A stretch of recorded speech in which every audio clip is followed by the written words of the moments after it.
안녕하세요. 이번 영상에서는 최근 기술과 투자 시장의 최대 화두, 양자 컴퓨터에 대해 이야기해 보겠습니다. 양자 컴퓨터는 지금 전 세계적으로 극단적인 평가 속에 서 있습니다. 어떤 사람들은 인류 문명을 바꿀 기술혁명이라 말하고, 또 어떤 사람들은 17세기 튤립 거품의 재현이라고 경고합니다. 도대체 양자 컴퓨터란 무엇이며, 이 논란은 어디서 비롯된 걸까요? 최근 국제사회는 그 어느 때보다 양자라는 단어에 주목하고 있습니다. 올해는 유엔이 지정한 국제양자의 해, 그리고 올해 노벨 물리학상 역시 양자역학 연구에 기여한 과학자들에게 돌아갔습니다. 동시에 양자 컴퓨터 관련 종목들은 폭등했습니다. 선도주인 아이온크유는 올해 80% 급등했고, D-Wave는 300%, 리게티는 190% 넘게 상승했습니다. 그야말로 양자 열풍이 불고 있는 셈입니다. 하지만 이 뜨거운 흐름을 두고 시장에서는 엇갈린 시선이 나옵니다. 택시 운전사론이라는 표현까지 등장했습니다.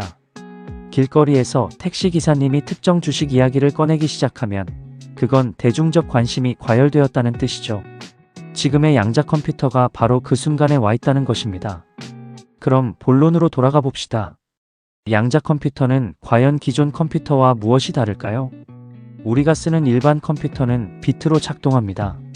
비트는 0 아니면 1, 단 두 가지 상태만 표현할 수 있습니다. 모든 계산은 이 0과 1을 조합해서 순차적으로 처리되죠. 반면 양자 컴퓨터는 큐비트를 사용합니다. 이 큐비트는 0과 1이 동시에 존재할 수 있는 상태, 즉 중첩을 가집니다. 또한 여러 큐비트가 서로 얽힘 상태에 놓이면 하나의 큐비트를 바꾸는 것이 다른 큐비트의 상태에도 즉시 영향을 줍니다. 이 말은 곧 양자 컴퓨터가 수많은 경우의 수를 동시에 계산할 수 있다는 뜻입니다. 그래서 현재 슈퍼컴퓨터로 수천 년이 걸릴 계산을 몇 분 안에 끝낼 수도 있는 것이죠. 이론적으로는 암호 해독, 신약 개발, 기후 시뮬레이션, 금융 모델링 등 인류의 거의 모든 영역에 혁신을 일으킬 수 있는 잠재력을 지녔습니다. 그래서 뱅크 오브 아메리카는 양자 컴퓨터를 불의 발견 이후 인류 최대의 기술혁명이라고 표현했습니다.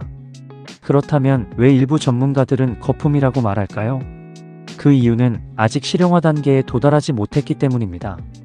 양자 컴퓨터는 상상 이상으로 불안정합니다. 큐비트는 외부 온도나 진동, 자기장에 민감해 오류가 자주 발생하고, 이를 막으려면 절대 온도에 가까운 극저온에서만 작동해야 합니다.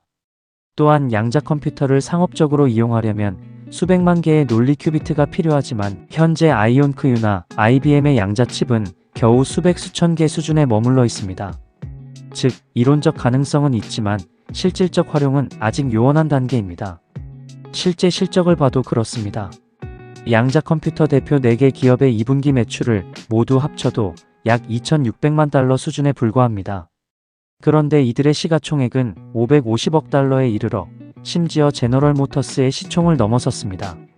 이런 현실 때문에 일부 투자자들은 양자 컴퓨터 시장은 거품이라고 경고합니다. 하지만 다른 쪽에서는 거품이 아니라 시간이 필요한 기술혁명이라 반박합니다.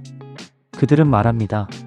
지금의 밸류에이션은 미래의 잠재력에 대한 선투자일 뿐이며 기술이 완성되는 순간 이 가치는 정당화될 것이다. 그럼 이들 기업은 어떤 방향으로 가고 있을까요?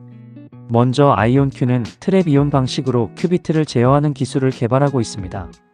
이 방식은 비교적 정확도가 높고 양자 센서, 통신, 네트워크 분야로 확장이 가능합니다. 리게티는 초전도 큐비트 방식을 사용합니다. 반도체 공정과 연계가 가능해 확장성 측면에서 강점을 가지지만 아직 매출이 불안정하고 경쟁이 치열합니다. D-Wave는 양자 어닐링 방식으로 복잡한 최적화 문제 해결에 초점을 맞추고 있습니다.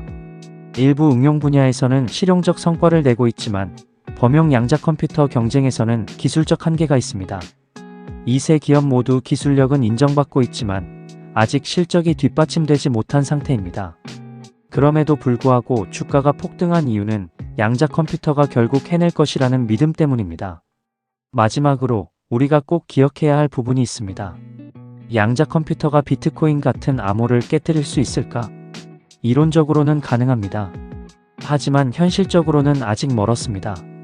비트코인과 이더리움은 ECDSA라는 강력한 암호 체계로 보호되고 있으며 이를 해독하려면 수백만 개의 안정된 큐비트가 필요합니다. 현재의 기술로는 20에서 30년은 더 걸릴 것이라는 게 대부분의 전문가 견해입니다. 게다가 이미 암호학계는 양자 내성 암호로 전환을 준비하고 있습니다. 즉, 양자 컴퓨터가 암호를 완전히 해독하기 전에 암호 체계가 양자 컴퓨터에 맞춰 진화할 가능성이 높습니다. 결국 양자 컴퓨터는 지금 거품과 혁명 사이의 경계선 위에 서 있습니다. 단기적으로는 과열된 투자 심리가 조정받을 수도 있지만 장기적으로는 인류의 기술 지형을 완전히 바꿀 잠재력을 지닌 분야입니다. 기술의 본질을 이해하고 단기 이슈보다 긴 안목으로 바라본다면 양자 컴퓨터는 단순한 유행이 아니라 다음 세대의 플랫폼 기술이 될 수 있습니다. 하지만 언제나 그렇듯 최종적인 투자 결정은 여러분의 몫입니다. 지식과 신중함, 그리고 긴 호흡이야말로 이 거대한 기술 변화 속에서 여러분을 지켜줄 가장 확실한 방패일 것입니다. 시청해주셔서 감사합니다. 이 영상이 도움이 되셨다면 구독과 좋아요 부탁드립니다.